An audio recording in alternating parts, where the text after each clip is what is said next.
Bonjour Gérald Elbaz. Bonjour. Vous êtes directeur de Médiacité, et semble-t-il depuis quand même quelques années, 15 ans. La Médiacité a été créée effectivement entre 97 et 98. Et là où on avait postulé collectivement que c'était un projet qui devait durer 4-5 ans, le temps que la transformation numérique se fasse, on s'aperçoit que 15 ans plus tard, on est toujours là, ce qui est un demi-aveu d'échec sur les transformations qu'on espérait générer. Alors avant peut-être de parler de l'échec, qu'est-ce que c'est que Médiacité? Médiacité, c'est un centre de ressources pour les usages liés au numérique dans le secteur éducatif, culturel, éducation populaire, bref, tout ce qui relève de l'utilité sociale. Voilà. Et alors vous dites échec? Oui, échec parce qu'à un moment donné, et c'est écrit tel quel dans la charte, même si on avait conscience à un moment donné que ce fait numérique était de nature à modifier la manière dont les gens, les êtres humains vivent ensemble dans une société, l'objectif de Médiacité est bien d'être un accompagnateur à la transformation des organisations qui travaillent sur ces sujets et non pas de faire à leur place. Et donc l'idée farfelue qu'on s'était mis en tête, c'est qu'en accompagnant ces structures sur une durée de 4-5 ans et avec l'ensemble d'une société qui rentrait en mouvement sur ces sujets numériques, on aspirait à ce qu'il y ait un effet d'ensemble et que par la mise en réseau de tous ces acteurs, on arrivera à des niveaux d'autonomie partagés assez rapides. Et en fin de compte, force est de constater que le fait numérique pose à la fois des enjeux en termes d'appropriation, mais en même temps de transformation des manières de faire. Alors justement, vous constatez qu'on est passé d'une société du savoir à une société du data. C'est une des causes de ces difficultés? Alors, en fin de compte, on a deux faits qui se mélangent. Le fait qu'avant, l'ensemble des savoirs étaient stockés dans des bouquins, etc. Et leur forme était relativement immuable dans le temps. C'est l'histoire de l'encyclopédie. C'est le livre essentiellement. Voilà, et puis c'est l'histoire surtout de l'encyclopédie qu'on se transmet de génération en génération, qui est relativement fixée sur son support et qui a une relative pérennité. Et on est passé dans un espèce de changement de paradigme où, à force de numérisation on est passé sur de la donnée, parfois de l'information, rarement du savoir et très rarement de la connaissance. Et donc c'est ce mécanisme-là, moi j'appelle ça le mythe de l'annuaire en réalité. C'est que c'est pas parce qu'on est dans l'annuaire que l'ensemble des gens nous appellent. Et en réalité on a fait croire que parce qu'il y avait une accessibilité de la data, il y avait intuitivement et mécaniquement une construction de la connaissance. Et selon vous, il n'y a pas de construction de la connaissance? Selon moi, tant qu'il n'y a pas intermédiation, premièrement, tout le monde n'est pas en situation d'égalité dans la construction de cette connaissance, mais ça a toujours été vrai, hélas. En tout cas, il n'y a pas d'équité sur ces choses-là, c'est la première chose. Et la deuxième chose par rapport à ces datas, c'est que si on ne les met pas en scène, elles ne rentrent pas dans le domaine du vivant. Ce sont des savoirs morts? Non, parce ce sont des informations qui continuent à circuler, mais qui ne sont pas à un moment donné, qui ne font pas sens. Moi, j'ai souvent tendance à comparer la construction des savoirs à un exercice de mur d'escalade. C'est-à-dire qu'en réalité, on vit tous beaucoup dans des informations, et puis à un moment donné, parce qu'il y a quelque chose qui va résonner, etc., il y a un savoir qui va devenir une prise. Et c'est cette prise qui va permettre de monter un poil plus haut, même si je ne crois pas que la connaissance vise à une élévation de l'esprit. Je suis trop laïque pour être sur ces approches-là, mais en tout cas, le fait est que la prise, c'est pas seulement ce qui permet de partir très haut, c'est surtout ce qui permet, quand on se casse la figure, de pouvoir se raccrocher à quelque chose.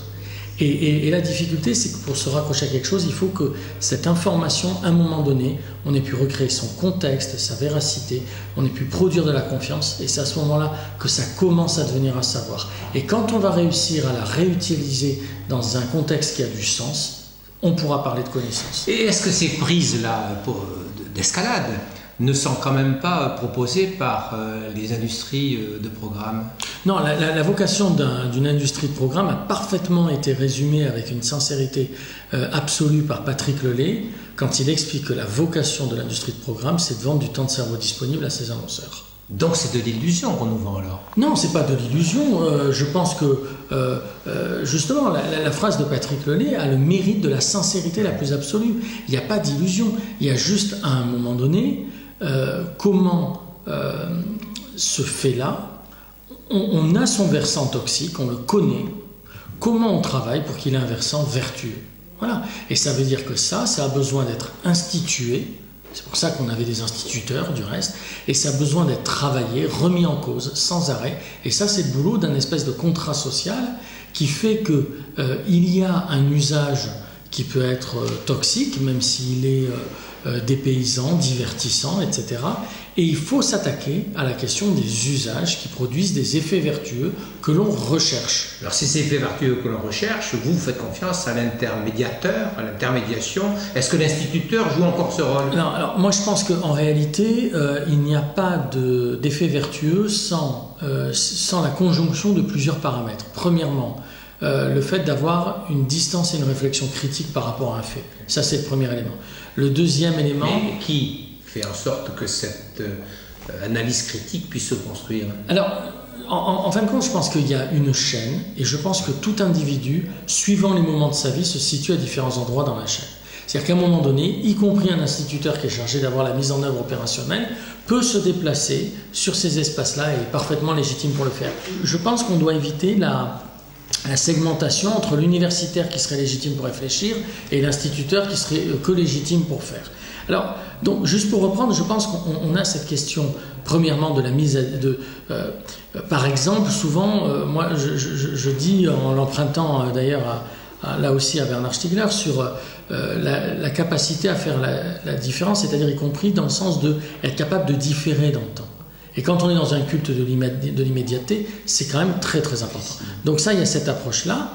Il y a l'approche d'être capable de faire quelque chose qui est à mi-chemin entre l'ingénierie de projet, l'ingénierie au sens mélanger des thématiques, des approches qui sont de nature différente et les faire coexister pour produire du sens. Ce qui revient au fait de travailler sur une forme de scénographie de tout ce qui est connaissance et savoir. Et à côté de ça, il y a la question de la mise en œuvre, la mise en œuvre opérationnelle de toutes ces questions-là. Donc on a une chaîne de construction et le tout ne peut être validé que si, premièrement, il y a deux conditions selon moi, qu'il y ait premièrement un rapport de confiance. Donc ça veut dire comment on recrée la confiance dans tout ce process. Et la confiance est notamment produite par le fait qu'on a un corps politique au sens de la vie de la cité qui s'occupe de faire en sorte que ce qu'on essaye d'instituer, l'institution, soit protégée, pas au sens renfermée sur elle-même, mais validée dans ce pourquoi elle est faite. Voilà. Nous discutons de médiateurs. Ces médiateurs, est-ce un métier? Est-ce une activité? Est-ce que c'est la seule activité que l'on doit avoir? Vous avez fait une proposition extrêmement provocatrice, je crois. Vous avez dit ne pourrait-on interdire le métier d'enseignant à plein temps? Expliquez-moi ça un petit peu. Je pense que toute personne qui veut à un moment donné mettre en partage et mettre en relation avec des êtres humains avec des connaissances et leur capacité à les mettre en perspective a besoin nécessairement d'avoir un pied dans plusieurs domaines et dans plusieurs cultures qui sont de nature différente. Et ça veut dire que dès lors qu'on se laisse enfermer dans une communauté, quand bien même ça serait celle de l'éducation nationale, on devient en difficulté, pas incapable, en difficulté, pour réfléchir à cette mise en perspective des savoirs et donc développer des pédagogies. C'est là, ou alors on est obligé d'être sur des mécanismes, bon, même si la pédagogie c'est l'art de la répétition, on va être sur de la répétition de pédagogie un peu produite, en tout cas qui ne sont pas nécessairement dans une actualité. Voilà. Donc en résumé, je pense que la difficulté c'est que on postule qu'il y a besoin de médiateurs aussi parce que on considère qu'il y a un affrontement entre les individus et des savoirs et qu'il faut organiser des sortes de casques bleus qui vont pouvoir produire de la confiance pour favoriser l'appropriation.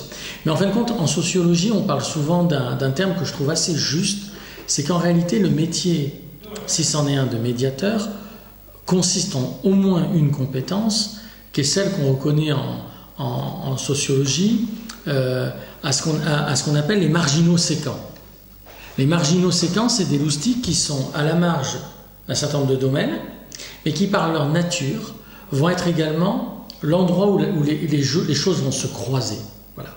Et par nature, le médiateur, c'est celui qui rend possible le croisement. Pas qui est au croisement. Par nature, il est dans des...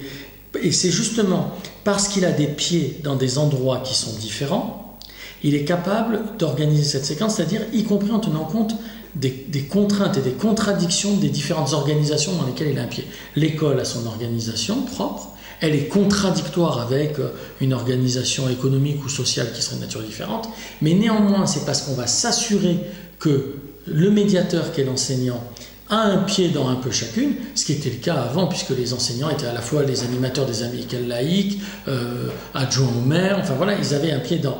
Et ils arrivaient à gérer ces contradictions.